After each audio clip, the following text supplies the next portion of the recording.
Hello everyone, welcome back to my YouTube channel. So for today we'll be drafting a cup corset. Although this is going to be a quick one, I will be editing this video on a fast forward mode because it's a bit long. So for this, I'll first of all mark out our basic bodies. I've already dotted out the lines, mark the shoulder, the armhole, bust points, under bust, half length, and all those necessary things. So the bust span for this is 8 inches. So divided by 2 will give us 4. So I'll be taking half inches and 1 inches for the that, and that will be the basics for our corporation.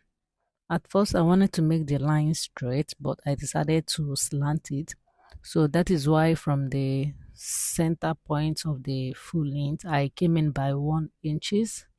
So I now connected it to the bust point. So it's basically the reason why I am making use of the red marker now. So I will retake our that. That is the half inch and the 1 inch that I took before. So having done that, I'll still go ahead and connect it, and then from the chest line I came down by half inches and then I went in by half inches. So I will determine the distance between the bust point and the under bust, or the distance between the bust point and the center point, whatever I have, that will be another standard for our bust creation. So I'll now curve the cup like this. So for the other side, what I had was 4 inches, but I'm still going to add extra 1 inches because that side of the boobs is bigger. So I will now connect it the same way I did at the other side.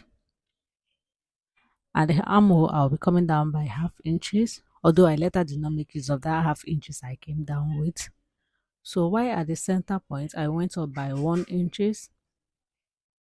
So because the cup is a bit slanted, I'll be curving it like this. I'll be placing the French curve like this to give us that slanted effect.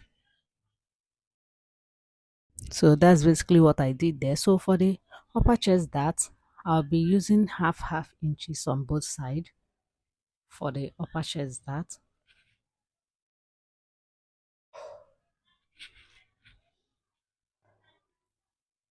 So after that, I'll be taking half inch on the bust point line because I want it to be a 3-side cup. But first of all, I will label it so that while creating the cup, I will know how to place it. So having done that, I will now be placing the remaining part of the measurement, that is the round bust, round under bust. Remember to also add whatever you took out for your dart. So you remember I said I took out half and 1 inches for the dart, so I am still going to place it back.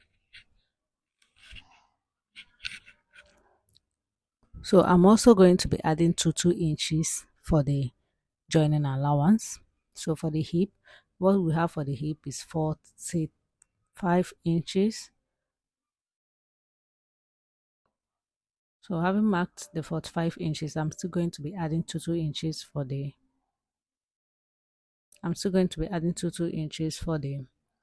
joining allowance, like I said before.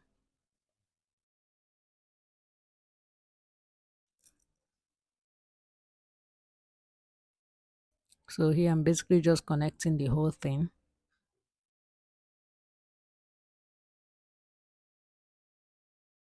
So for the neck, okay, here I'm slanting the hip side. I went in by 2 inches, and then I will be covering the armhole by 1.5 inches. So for the neck width, I will be taking 3.5 inches and then 3 inches and that will be for the yoke, because we're adding yoke to this. I'll be slanting the shoulder by 1 inches, and then I'll be covering the armhole for the front. So I am supposed to take the bust dart but although I took it, but I did not record when I was taking it. So for the bus dart, if you don't know how to take your bus dart, you just have to come down from the bus point line. You come down by 1 inches, then you connect it to the bus point. So after that, you will just take half inch on the both side and connect it to the bus point, and that will be all for your bus dart.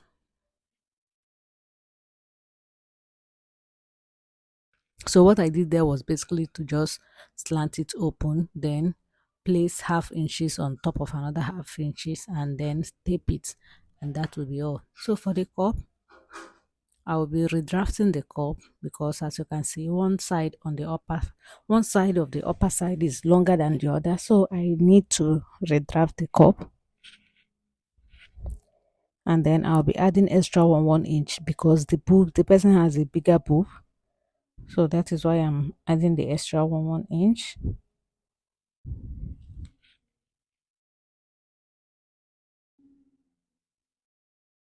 So for the down part, I'll also be adding 1 inch at the upper side.